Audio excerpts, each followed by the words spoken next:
Hello, thank you for joining us today. I am Yvonne Guibert with Take Courage Coaching, and today we're talking with Becky Curtis, founder and CEO of Take Courage Coaching. Hi, Becky. Hi, Yvonne. How are you doing today?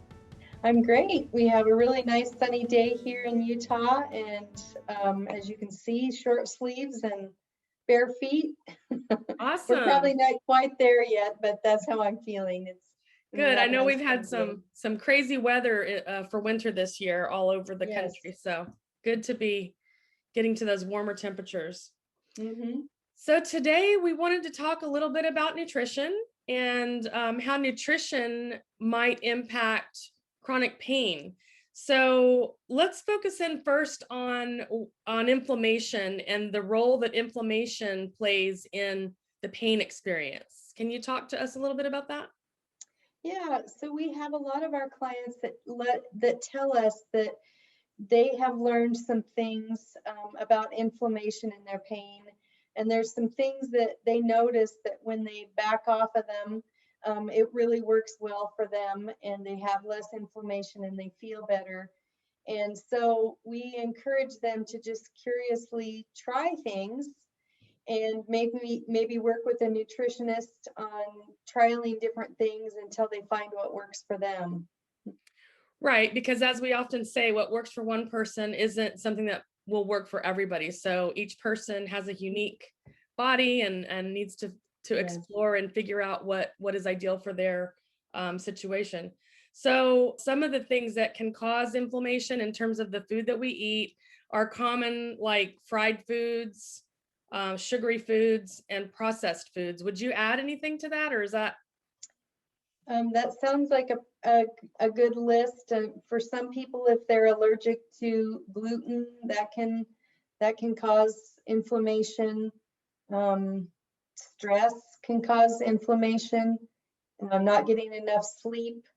There's a lot of things that factor into inflammation. And my husband and I have recently gone off eating, processed foods and sugary foods. And one morning I said to him, I said, "So what'd you eat yesterday?" And he was like, "Yeah, I know." And I said, "I can see it in your face." Oh, really? Yeah. He said, "I cheated yesterday." And I said, "I can tell." And he's like, "Yeah, I can tell too. I feel it." He really feels it in his knees and his joints, the joints in his hands when he eats sugar.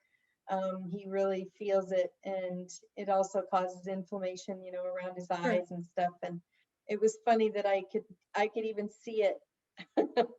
So some of the things that can cause inflammation, and again, it's different for each person because each person might have a certain sensitivity or allergy that another person may not. But generally speaking, we're talking about fried foods, sugary foods, processed foods. And I'm glad you mentioned gluten, because that's actually something I don't know for sure. My next step is to take a food sensitivity test to see what reactions I get and to see if gluten, but I feel pretty confident that gluten is a culprit, because when I eat things that I know have gluten, I feel swollen and I just don't feel right. Since you've been managing your chronic pain for some years, what are some everyday things that you do having to do with nutrition that you feel help you manage your pain? What are some of those things that you incorporate or try to incorporate on a daily basis? Well, one thing that's really important for me is not overeating. And part of that is just as a person with a spinal cord injury, my digestion doesn't work properly. So just being mindful of when I'm full.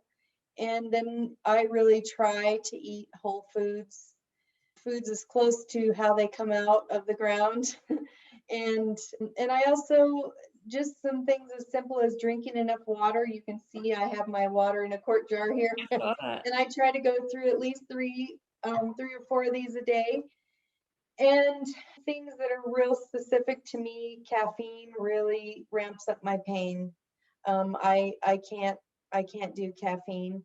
And my central nerve pain just goes crazy when I drink caffeine. So also sugar is something that seems to trigger pain for me, especially on an empty stomach. And so I have to be careful of that. Also, for me, sleep is such an important piece of my pain management. And if I eat too late at night, then I struggle with sleep, and then I struggle the next day, and it kind of spirals like that. So I try to cut off my eating somewhere between 5 and 6 and give myself a good 3 to 4 hours before I go to sleep. And I feel much better when I do it that way. Those are all great suggestions. Well, thank you, Becky. That was fun to talk about our little segment here on inflammation. Thank you. You're welcome.